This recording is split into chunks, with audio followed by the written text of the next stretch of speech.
This is the Blood Red podcast from the Liverpool Echo. Hello, everybody, and welcome to the Blood Red podcast. I'm your host today, Connor Dunn, and I'm joined by three wonderful young journalists. And I'll start with the oldest of the three. Yes, correct. Gorst, Am I still fresh from hair and makeup at Liverpool FC TV. Yeah, sure. How are you? Feeling very done up today for the cameras for a change. Feeling good, yeah. And I like the fact that you put me in the young bracket there. I'll take that. Yeah, of course. Another young journalist, and the youngest of the three is Caoimhe O'Neill. How are you, Caoimhe? Very young. So young, in fact, really young. But what I wanted to say is we need a makeup artist.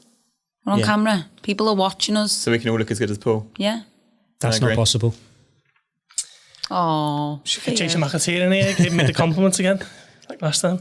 Cute. And Theo, how are you? I'm okay. Good. Just okay. Also young? Also young, Ish. bit grey-haired, a few more than the rest of the desk, but yeah. Cool. Well, we shall crack on. Because Liverpool recorded another win in the Premier League. It was 18 Premier League wins in a row, which equals Manchester City's all-time top-flight winning record. But they made hard work of it. Theo and Gorst, you were both in the press box at Anfield. Paul, what did you make of it? A lot more difficult than it had to be, really. When I seen the West Ham lineup, when he basically left £40 million worth of striker in Sebastian Haller on the bench and Michael Antonio, the jack of all trades, if you like, was up front. He loves playing against Liverpool, though, doesn't he? He does, to be fair, yeah. I mean, he's a decent player, isn't he? He can play in a number of positions, but I thought pretty much this David Moyes reverting to type, setting a stall out for maybe a 5-5, and he's not going to commit men forward. And as soon as Liverpool got the opening goal, I thought, OK, well, there's the nerves settled. This is going to be maybe 3 or 4, quite a comfortable night. There haven't been that many of them for Liverpool. But the equaliser came, and a bit of a jolt. And to be fair to West Ham, they really did have a go, and not many teams have. I think only Tottenham actually have taken the lead against Liverpool at Anfield. Liverpool haven't been behind in the game since Aston Villa in the Premier League, which is way back in November. November the 2nd, isn't it?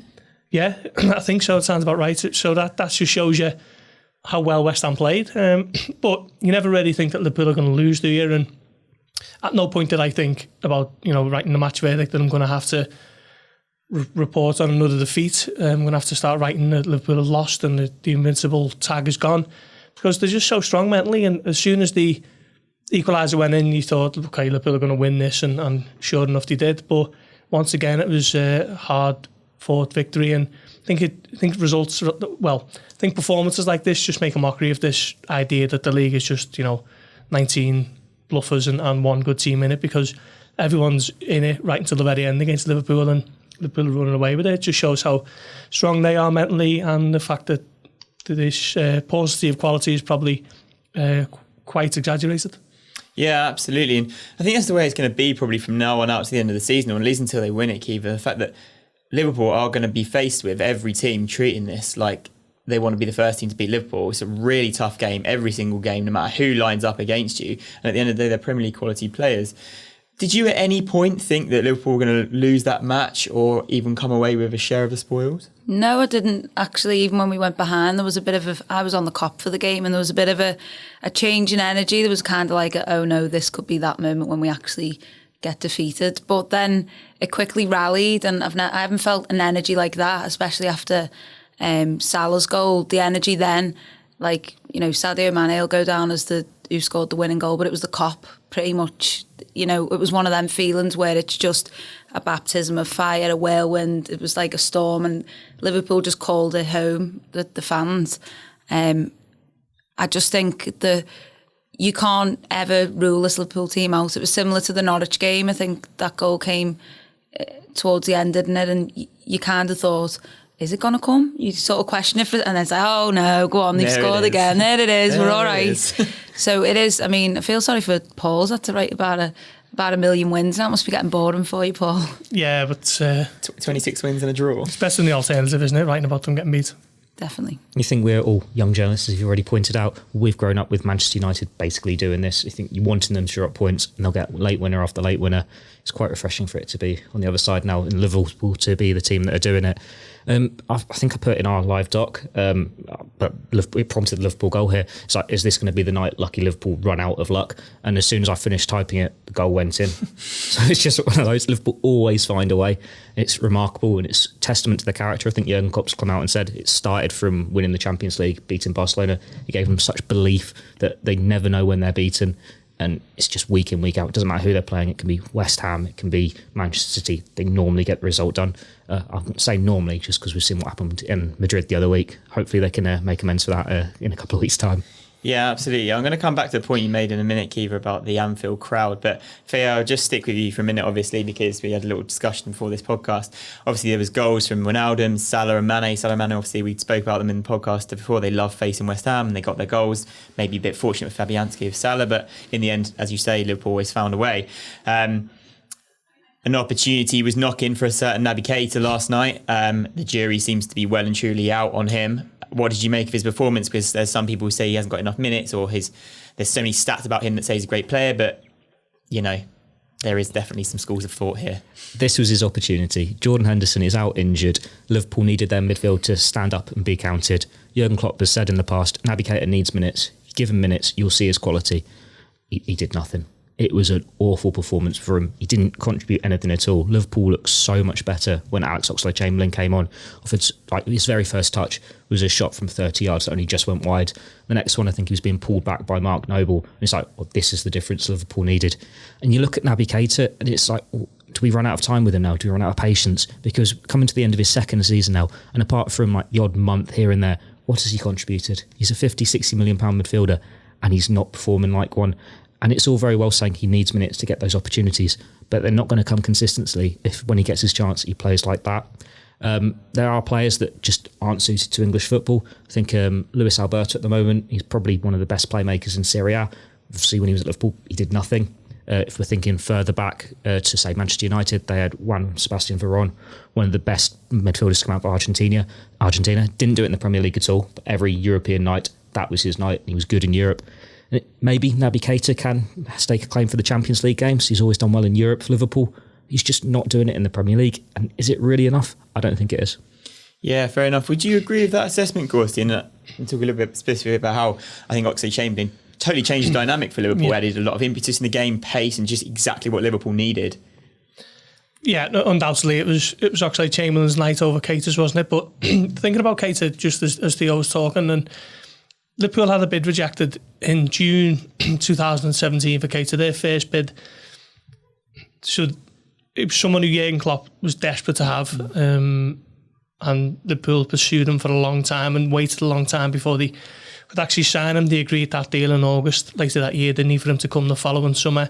So Liverpool fans have waited a long time for Keita to arrive, and in many ways they still are. You're still waiting for that consistent run. Every time he seems to build up a head of steam, there's a little nick or an injury here and there that pulls him back. And it's how much longer do you give him? It's difficult. I've just been speaking to someone else there, and they actually said, if you offered me Jack Grealish, I'd swap him. And I'm thinking myself, if Liverpool were to get what they paid for Naby Keita this summer, 52.5 million, and you'd guarantee that was going to go on another central midfielder, would you take it? And I'm thinking, quite possibly, because we're still waiting for this almost mythical player that was promised for so long. And we've seen him in fits and starts, and he's obviously a talented player and he's still quite young, but is it enough for £50 million? I'm not sure at the moment. It's going to be a big 2 or 3 months for him, I'd suggest.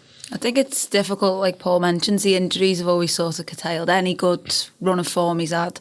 I think we saw that head of steam you were talking about with the Barcelona injury.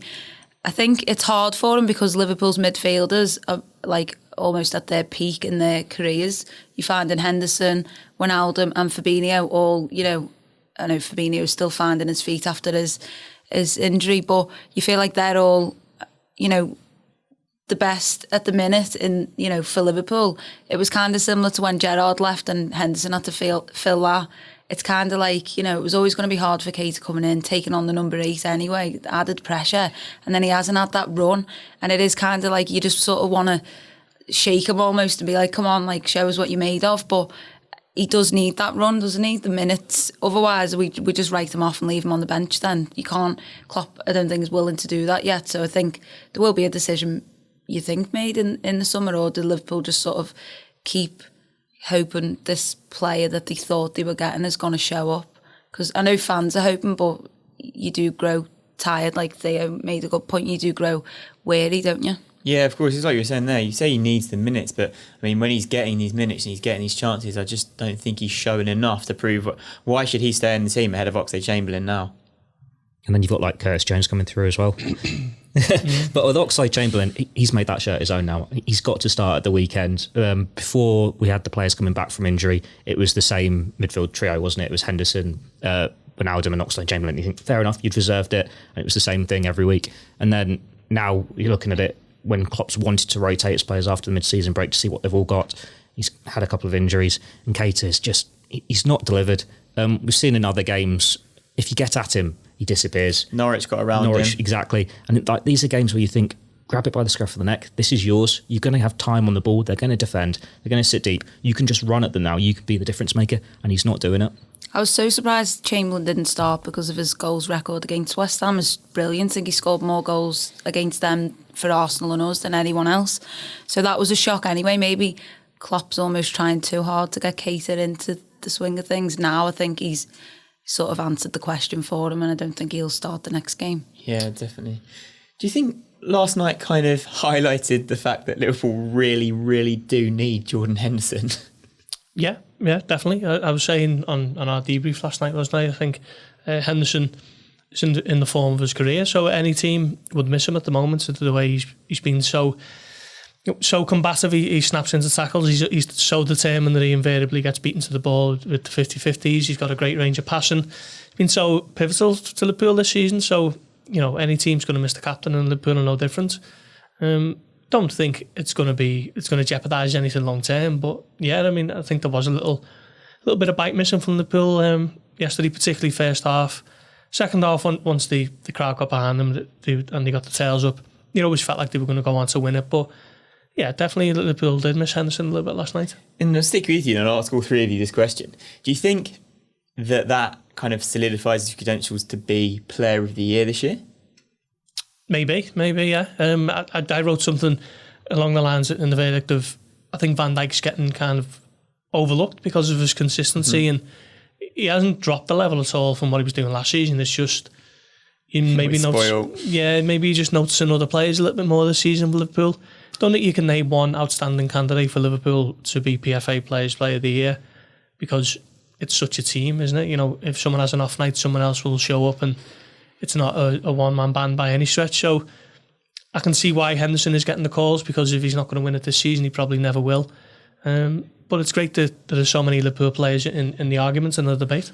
Yeah, absolutely. I'll come to you next, Keith. Obviously, it's incredible. This team are made up of sensational, world-class players.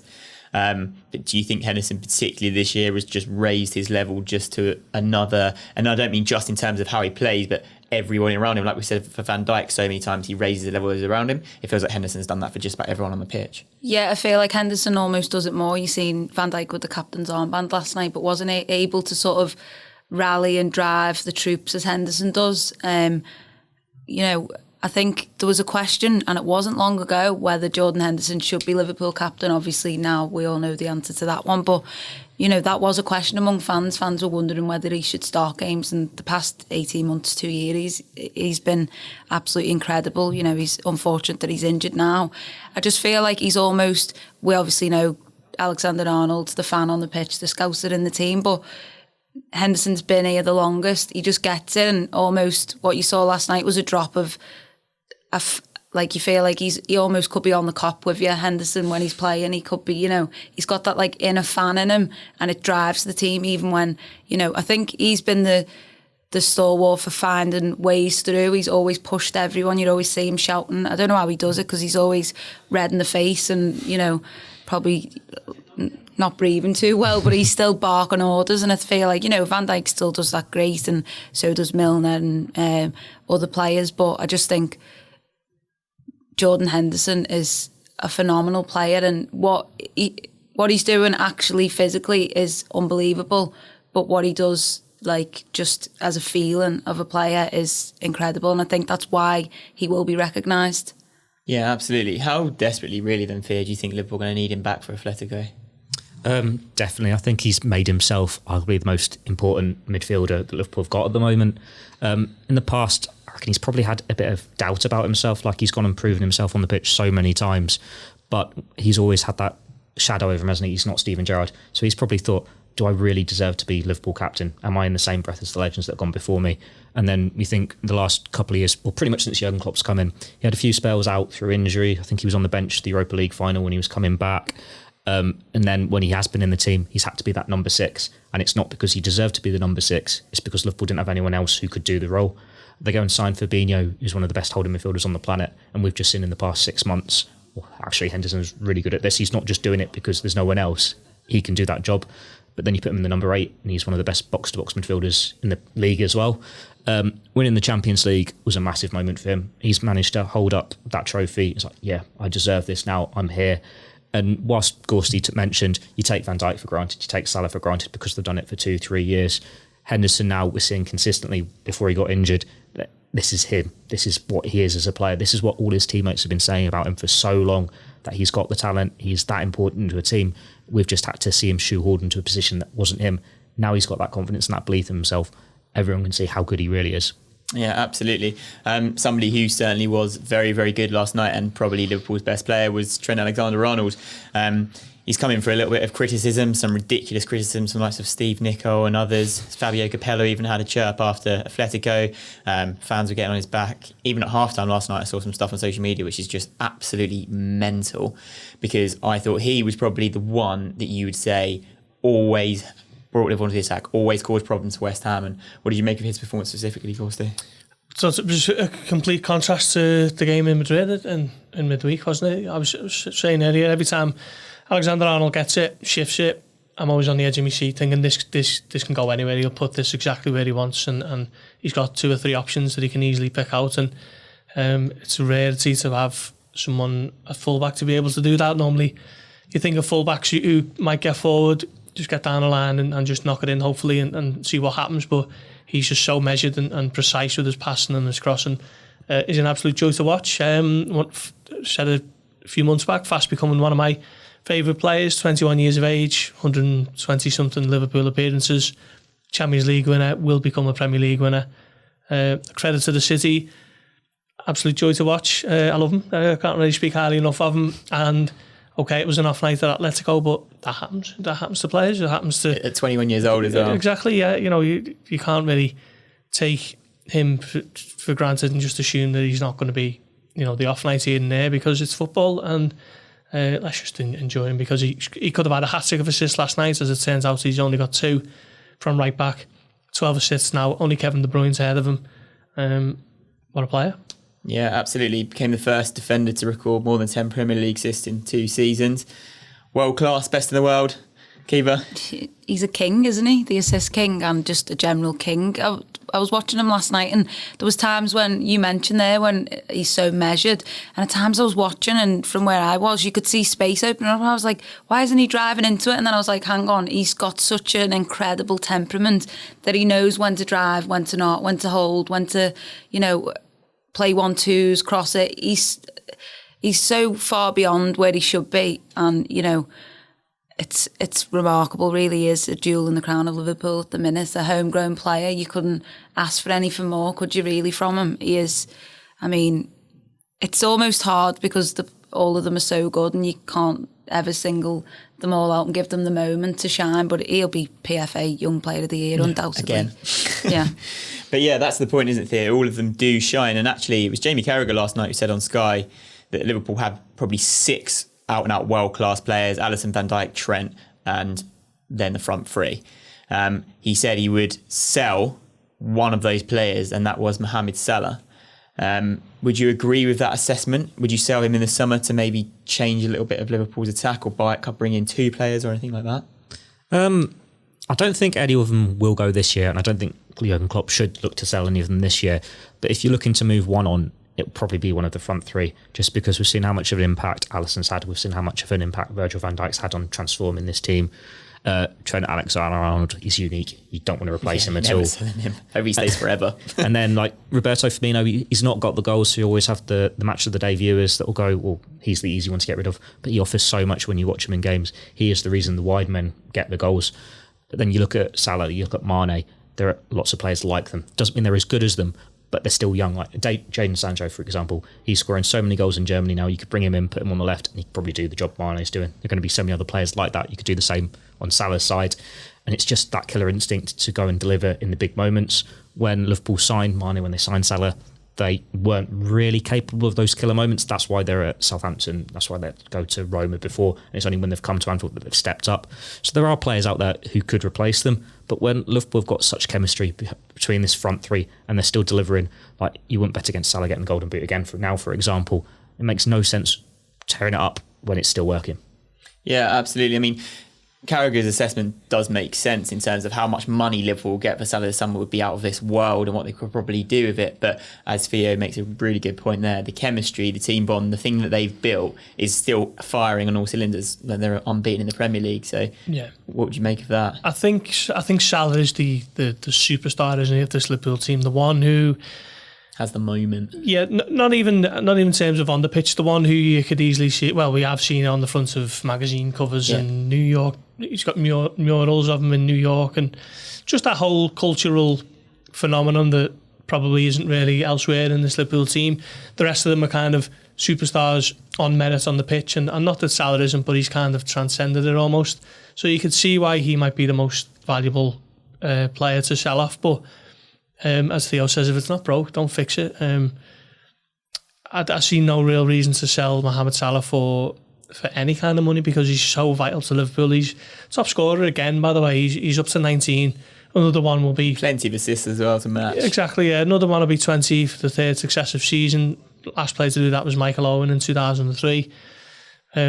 He's only 2 behind now, Aubameyang and Vardy in the Premier League scoring stakes, chasing a third straight Golden Boot.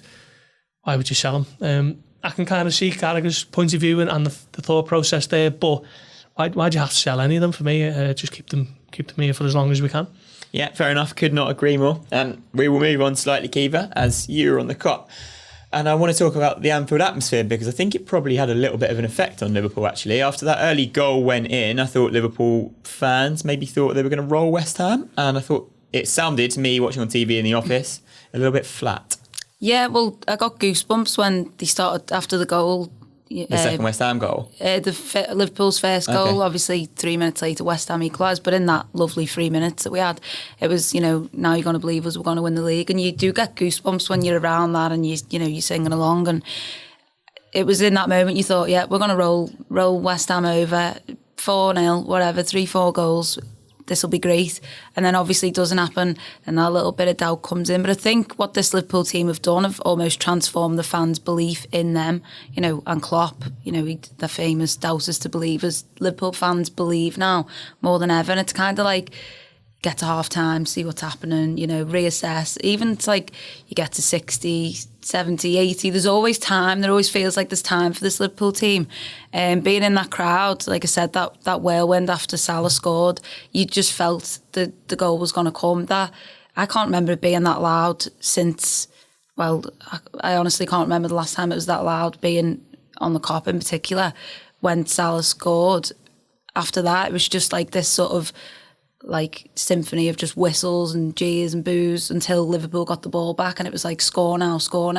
It was almost feeding the players, and I think it did harness them into getting that winning goal. But like you said, that I think now you're going to believe us, we're going to win the league. I don't think that almost helped. Liverpool fans have been very they've chosen the moments well when to sing, and obviously it was first sang after we beat United because that felt like the coming of age victory, didn't it? Yeah. And I think in the 2013-14 season, it was first sang at Old Trafford. You beat United, that's when you sing it, because it's coming home. Obviously, we know how that ended, but I think there's still a little bit of sort of there's a little percentage in the fans that's sort of like, oh, hang on. But I think it's more so in not winning the league, it's more so in getting beat. We think maybe the veil could slip at least once or twice before the season's out. And it did feel like it could have come last night, but I don't know. The fans just seem to listened to what Jürgen had said in his programme notes, and it just felt like, you know, it was flat at times, but then when Liverpool needed them, the fans were there to call them home, as I said before. Yeah, that's what I was going to come on to next, to be fair, Theo. Like, the fans really, well, after that Salah goal went in, just delivered and just seemed to lift the players immensely. I know the players talked about it after the thing, and Jürgen Klopp talked about it before the match. But it just speaks volumes about how much effect the crowd can actually have on a game, doesn't it? Yeah, definitely. Like, for the first hour, the players were going through the motions, and I think the crowd was to an extent as well. Because you look at a struggling West Ham team coming to Anfield when Liverpool haven't lost for however long. They haven't lost at home for 2.5, 3 years we're coming up to now. They probably just expected Liverpool to get the job done, because we've seen it so many times. Liverpool get the job done, especially after the early goals. West Ham again. They didn't need to up the game, did they? At Anfield, and then it's like, oh, we're losing. West Ham fans were very good. We're going to have to up our game here just to silence them. Like, you had West Ham fans singing, "We're going to win the league" as a joke. How quite enjoyed bad, that, to be fair. I'll go, how bad must you be? We're winning away. We've scored away. 1-1 to the Cockney boys. All this sort of stuff. You could hear them all game long. So Liverpool fans had to.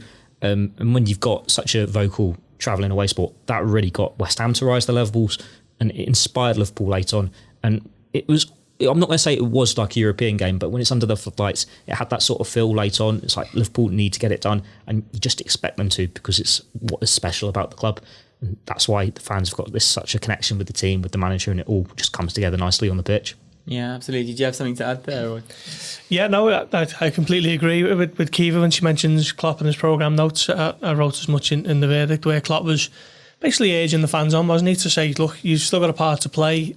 Let's ensure that you keep the atmosphere up as high as you can, and that'll help us. And as soon as Fornals made it 2-1, then the Kop responded to that, and there was no moans or groans or anything like that. It was just straight into singing this team on, and that was a massive help. Liverpool really rallied after that and got about 10 corners in a row, and then eventually got the equaliser through Salah. And the fans essentially dragged them home, and they've still got a big part to play between now and whenever this league title is won, because they showed last night what an impact they can have. Yeah, absolutely. Gorst, I'll just stick with you for now. There's been a lot of chat after the game that obviously West Ham might have been, or Liverpool might have been lucky, West Ham unlucky, but Rob the Green from David Moyes, etc., etc. But do you think the scoreline perhaps flatters West Ham a little bit? I think Alisson on another day comfortably saves Diop. I think Liverpool marking better probably could stop Fornals. You think Van Dijk's headed to hit the bar. You think Firmino just overstretching. You think Trent's effort wide, the one saved by. I think there's a lot of chances for Liverpool, and Liverpool could have had more goals than they perhaps even got. Liverpool deserve to win. There's no doubt about it. Okay, their equaliser came from a goalkeeping mistake, and if 9 times out of 10 Fabianski saves that, Dean Henderson saves Wijnaldum shot at Sheffield United. Just these little things that go for you, don't they? And sometimes they don't. And Liverpool had the chances, as you say. Van Dijk hit the bar. Firmino should have scored. He could have had a couple, really. Yeah. Still hasn't scored at Anfield, and that goes on, because what was it? He's like a yard out and he headed it against the post. There was one in the Kop end where he headed it over the bar.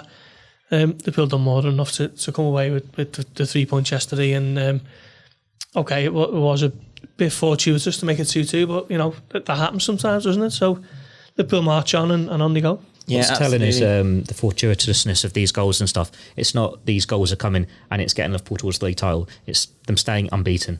That shows how good they are. Like, teams make their own luck. Yeah. It's not even unbeaten though, is it? It's just not even drawing. It's winning everything. Exactly. That is how they're going about making the job. And teams have that fear when you face Liverpool, and that's why the mistakes are getting made. Like, you can see Fabianski, how frustrated he was just with the first goal. That's going to be in his mind now, and to let in a second goal like that as well. I think you could actually see with West Ham's players when Liverpool scored that second key that they were like, oh, we know how many late goals Liverpool get, and just dropped off so far and totally changed how they were playing. I think that becomes a thing, doesn't it? Because we know these players watch Match of the Day and the things like, you know, the highlights of other teams. Obviously, they're in, you know, lessons getting told how they're going to come up against. They see all these late goals Liverpool scored, and that becomes a mental factor then, because you just knew it was coming, and it was like this feeling, and that must have just literally weighed so heavy on the West Ham players. And I mean, they had, you know, a good chance, didn't they? Jared Bowen, who's just signed for them. He could have, you know, Alisson again, just showing his absolute, he's just incredible. Another incredible man, player, leader on the pitch, and it did kind of feel like this is going to happen.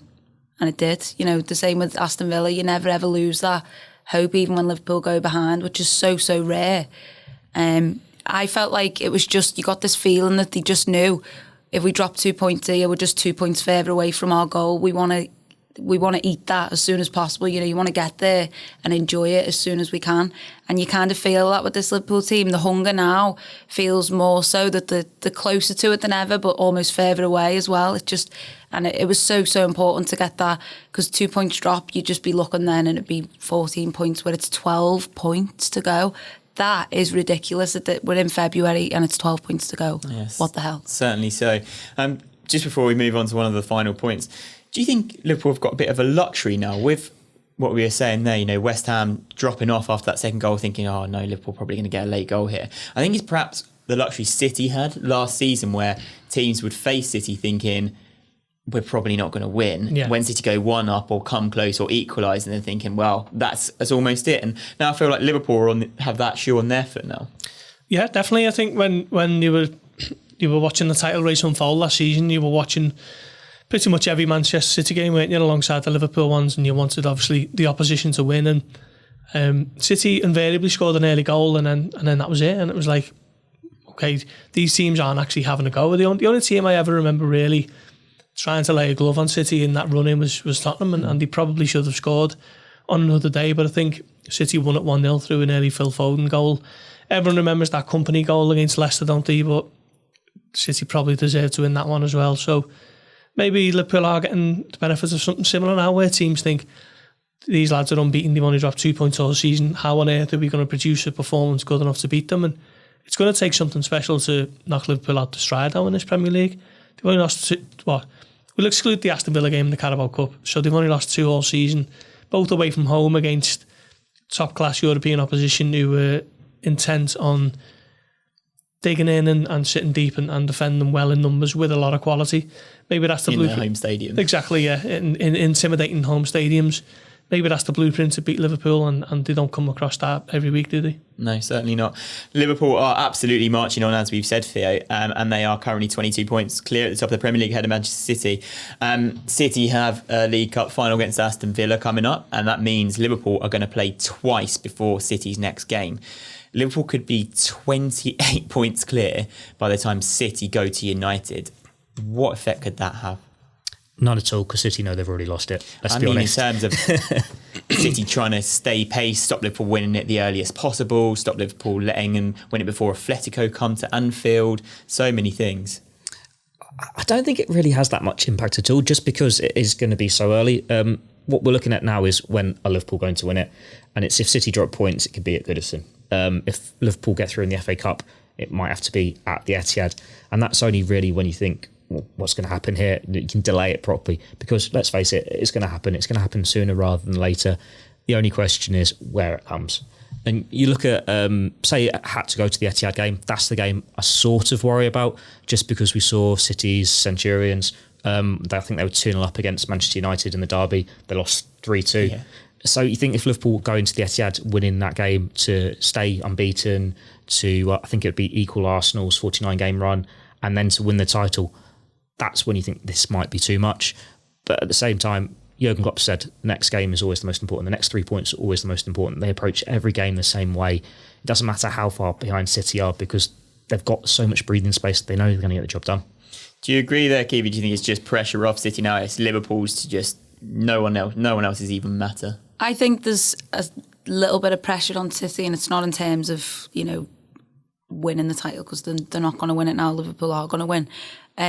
I think it's not even in regaining points and getting as close as they can, because finishing second is literally all they can do. It'll be 20-odd points comfortable, I think.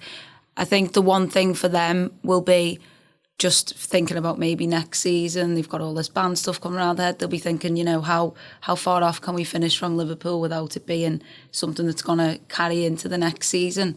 And another thing is they won't want to welcome the champions to the Etihad. So these next few games for them, they're going to be going all out. Similarly to Man United when they didn't want to let City win the league, against them. I think City are going to do that now, hoping Liverpool slip up a little bit so that they don't have to welcome the champions to the Etihad. I think that's where they're at now, and Liverpool have put them in that position. Well, what a luxury that is for Liverpool FC. I think that probably just about concludes our podcast today. Thank you very much for listening. Liverpool are rumbling on to Watford on Saturday, and where they can go 25 points clear and be 9 points away from the first Premier League title. Thank you very much.